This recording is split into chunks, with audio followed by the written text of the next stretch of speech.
just in speaking about Lent and in other festivals, religious festivals during the course of the year, it behooves us to remember that Florentines and many Tuscans, and really all of Italy, um, lived under a much different calendar than we do today, in the sense that it was a sacred calendar marked out by feast days, saints' days, and other religiously important days during the year, um, which were following the Catholic dogma, essentially.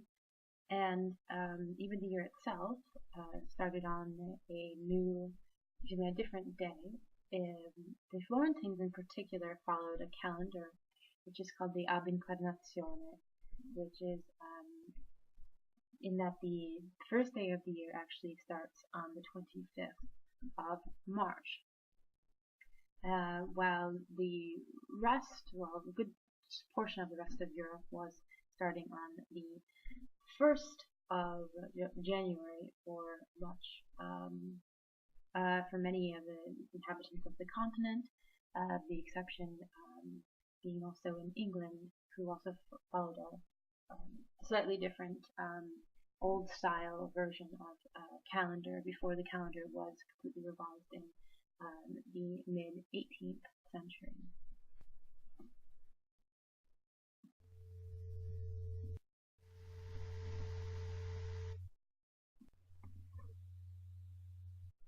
The extent to which this religious calendar extended into everyday people's lives is indicated not only in the fact that there were regular feast days which would mark out the year, but also the very hours of the day.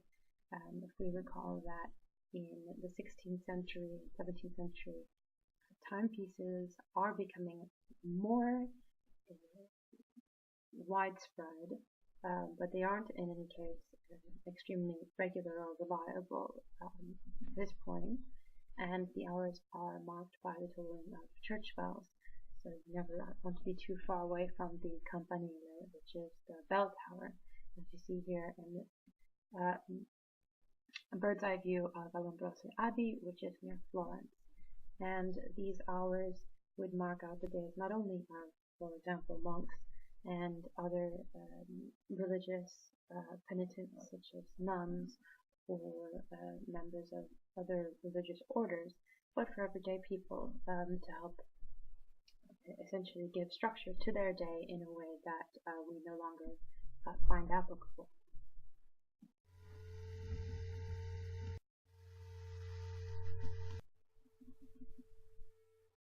This image here is a view of the Certosa Abbey, which appears in your readings for this week.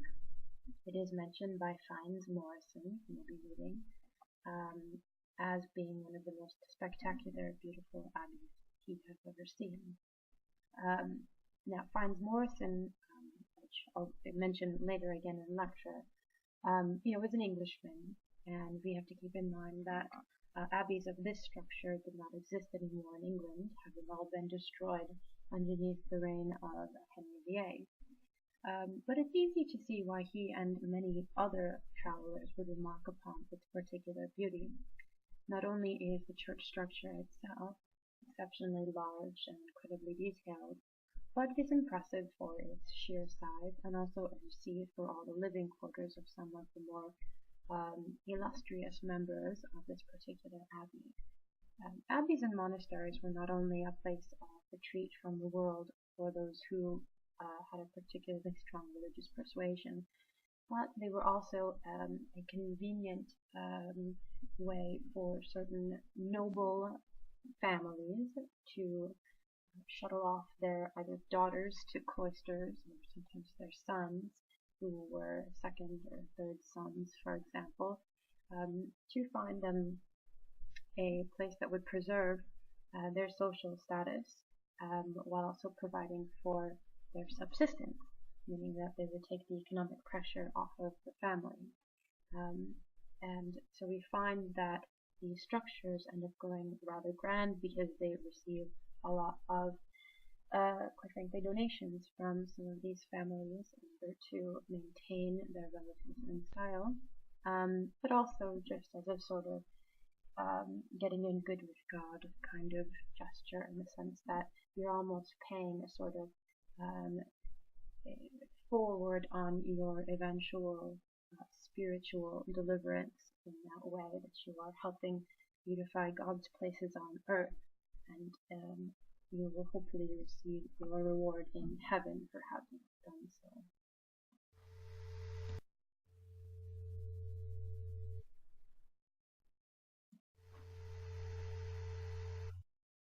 More frequently, other well-to-do elites followed other intellectual paths, as we've seen with some of Scipione Amirato's colleagues who came from noble background.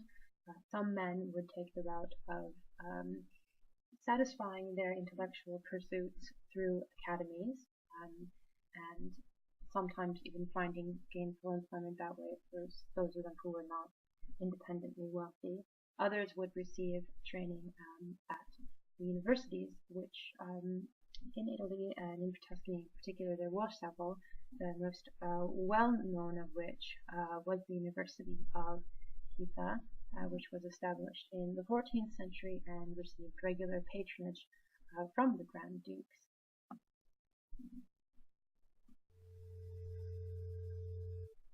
In the top there you can actually see one of the clocks that I mentioned earlier. These timepieces were becoming more and more popular as kind of architectural flourishes. So you find them in many of the Medici villas, as I mentioned earlier. They're so large and prominent you can even see them from miles away. And it was a complicated piece of machinery, so it was also could be expensive to buy and maintain. So they would show also up on palaces, for example, in the Veneto, in the region near Venice. These large structures constructed by the architect and really polymath Palladio, which were meant to display the wealth not only of the long-established ruling caste in both Veneto and in Tuscany, but also the nouveau riche. These things were going to be quite the rage.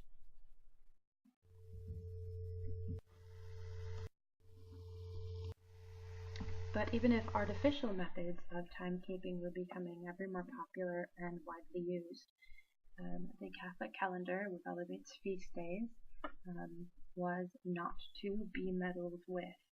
To the extent that even today, if you visit Italy, you may find yourself locked out of some public building, or you may find the banks all closed because it is this or that saint's feast day. So this would be the day in which the patron saint of a given city, in the case of Florence, with St. John the Baptist, the case of Livorno, Santa Giulia, in Pisa, San Ranieri, in which everything shuts down and everyone has a grand old time, generally by imbibing too much.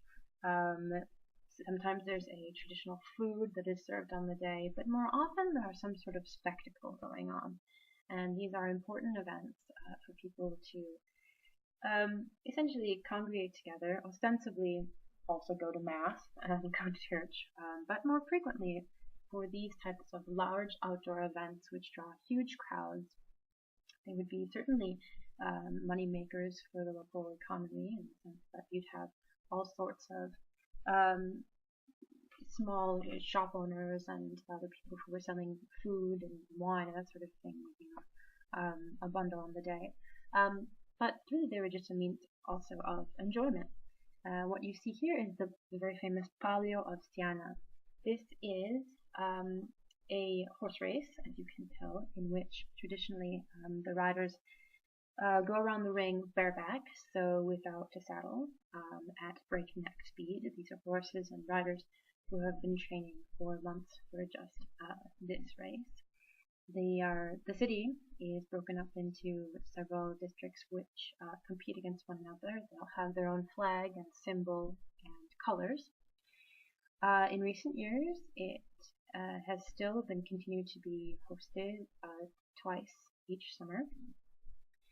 there has been some backlash against it because people have gotten hurt, or in certain cases, I believe, killed, and the horses have been injured, because it is still rather a brutal race, and you can see what they've done is to fill the entire center of this is the center square in Siena, with sand, in order to make a sort of artificial track. But it is anything but a safe pastime.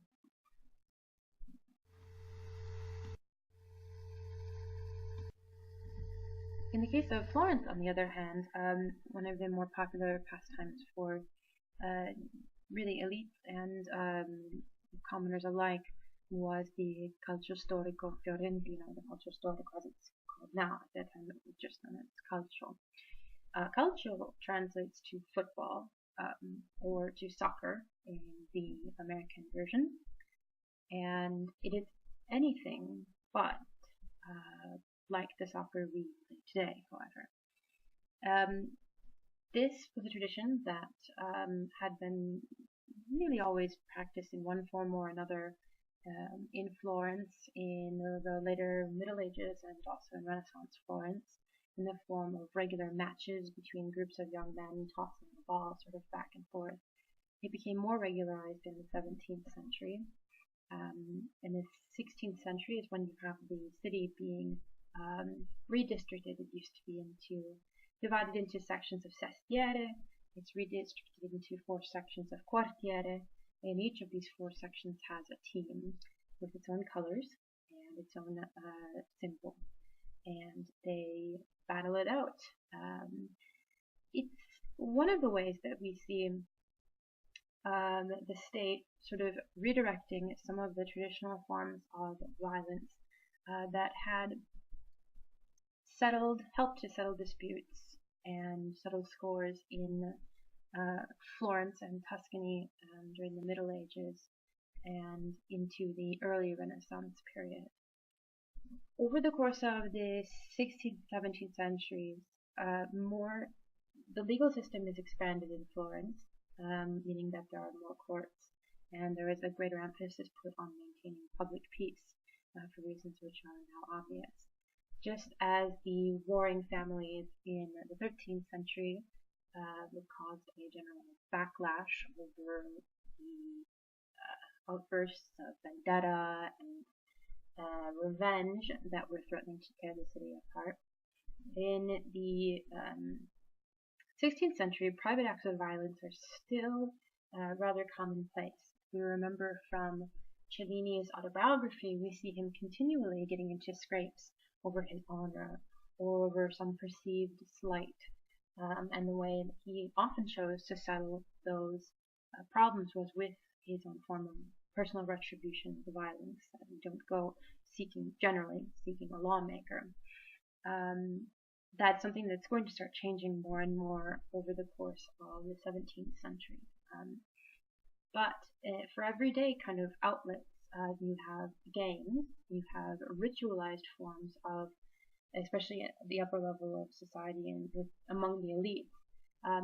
Another reason they're always fighting these mock battles, and for example, you have dueling games, that sort of thing becoming popular, is that they in some small way tend to ritualize and to neuter sort of the violence that used to be acted out on personal terms, and then becomes sort of channeled into kind of official venues and really legally recognized and legitimate methods of dispute settlement, which are either legal or kind of socially ritualized in a way.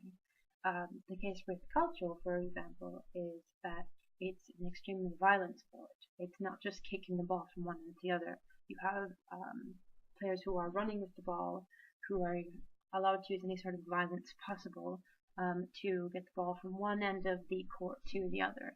And this can involve, and does frequently involve, wrestling, punching, kicking. So it's easy to see that, well, on the outside, it seems to be a more or less regularized sport in the sense that people wear uniforms. There are judges. the internal dynamics of the game itself can act as a sort of, again, a kind of release valve for the kind of simmering resentments that may have grown up between people personally on the streets of Florence. Continuing our theme with the public spectacles, this is the Gioco del Ponte, which is enacted in Pisa.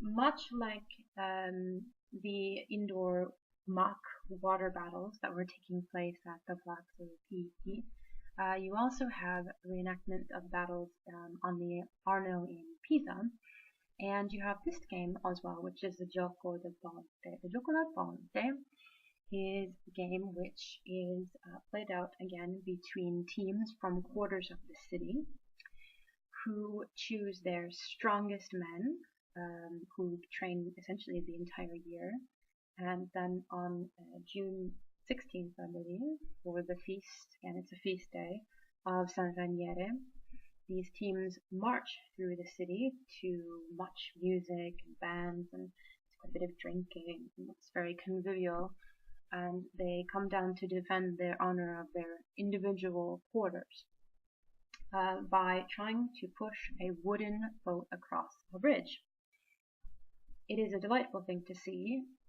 Each of these very strong, rather animalistic looking men places their back up against a oar, if you will, which is inserted into this wooden boat.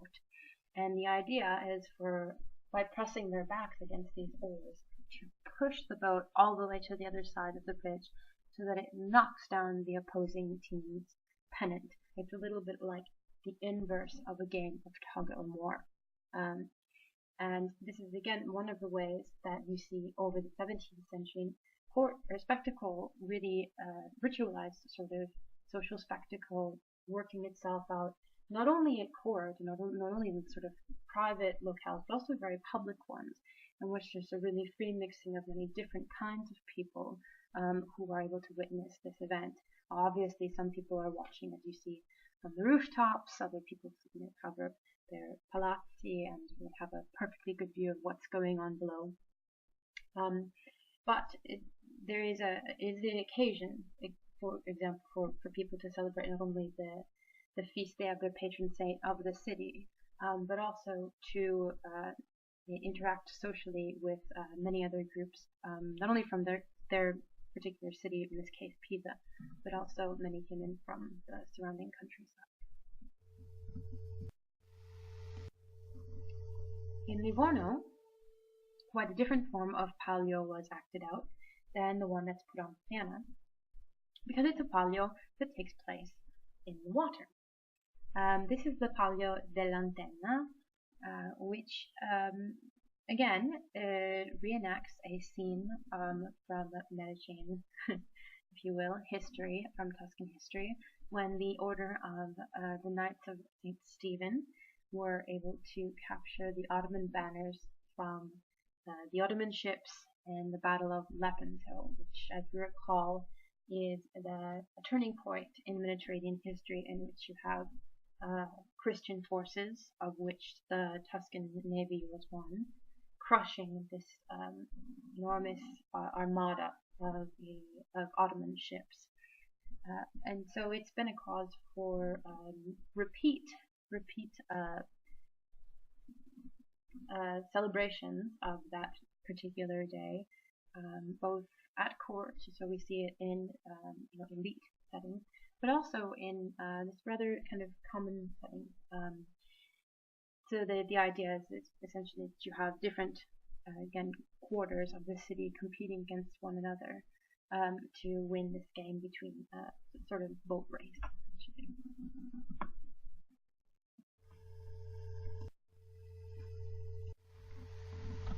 So here we see laborers who are hard at work in two of Florence's traditional trades, the making of wool, which is an extremely labor-intensive process, and also in goldsmithing.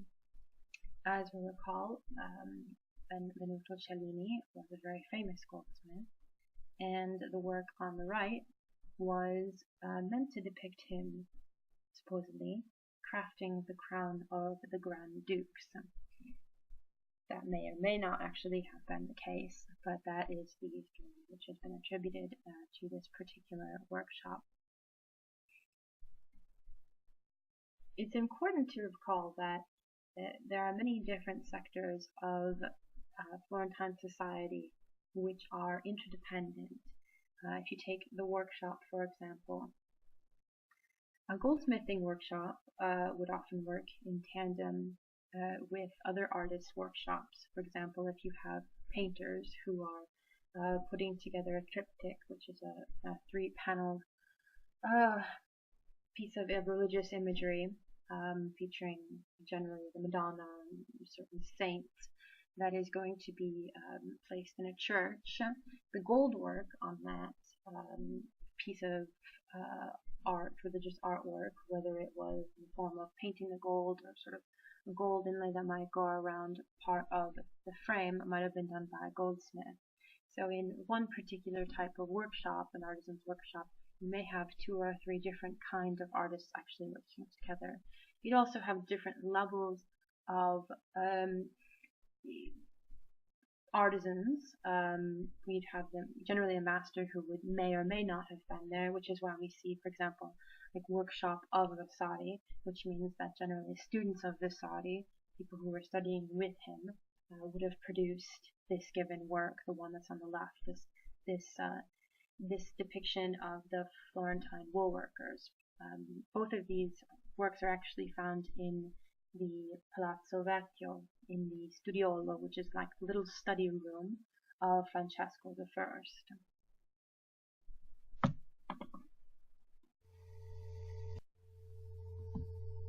So, after a hard day's work, either as an artisan or as a manual laborer, what's a person to do?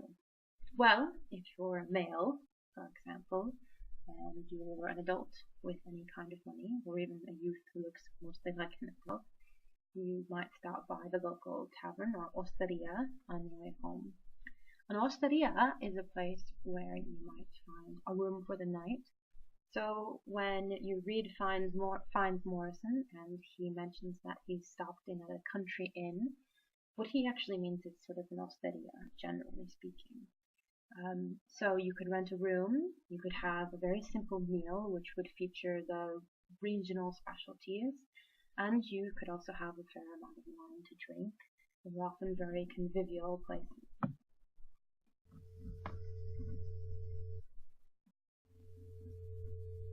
At the osteria, you might find yourself engaged in any number of popular games. Here we see various manner of dice, card, and outdoor games that we played in early modern Italy. One of the most popular games was called Tarocchi, in which you would use a Trionfi deck of cards. They had 78 cards in this deck, and they were, you might translate it as tarot, but they weren't really used originally for divination, for predicting the future, but for a way to gamble, as making this kind of trick-taking game.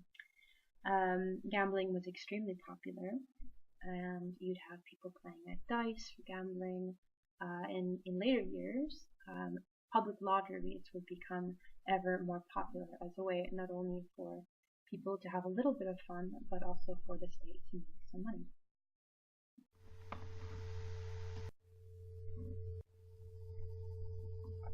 If you had had a bit too much to drink, or if you were just feeling saucy in general, you might find yourself engaged in a game of civettino. I say game, but it could be taken fairly seriously. And this was a sort of bob and weave kind of form of boxing. You'll find it further described in your Brucker readings for this week.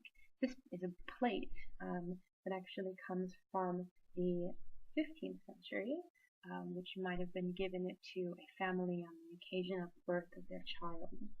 And you can see these 2 young gentlemen here jousting in what appears to be their knickers, but it's very traditional dress for the period.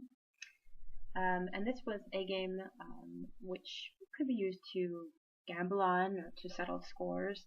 That was practiced by various levels of society. So you might find common laborers who would get into it after a night at the osteria, or it might also be engaged in by members of the court, who also used it again as a sort of ritualized form of violence that could be again used to settle personal differences.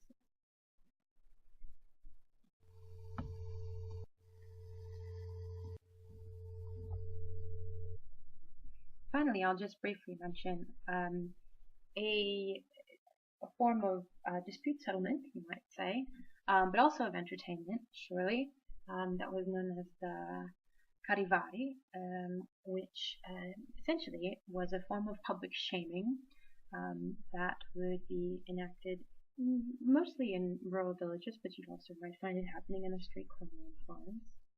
Not as common, but it would happen, in which you have essentially a community of people who has found out that, for example, a husband and wife have been unfaithful, or that there is a woman who's gotten pregnant before wedlock, that sort of thing, and they would chase them through the village, banging pots and pans. Sometimes they might be covered in phosphorescent liquid, or made to wear kind of funny dressage on their heads, that sort of thing. And it was a way, certainly not only to again publicly shame the offenders in question into retribution and to encourage proper social behavior, but one might say that for those who weren't being shamed, it must have been also a fairly entertaining spectacle.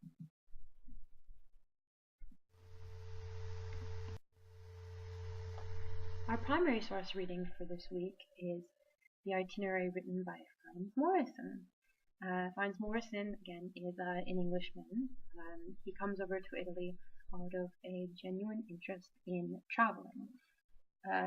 He's from a sort of middling level family in England. He has a proper classical education from Oxford, and he decides to take up his belongings and travel. And he travels extremely extensively through Europe and what we now call Europe, and certainly through Italy. And he has a number of interesting things to say about his time spent in Tuscany. So, I hope you enjoy the readings for this week, and I will see you on the discussion boards.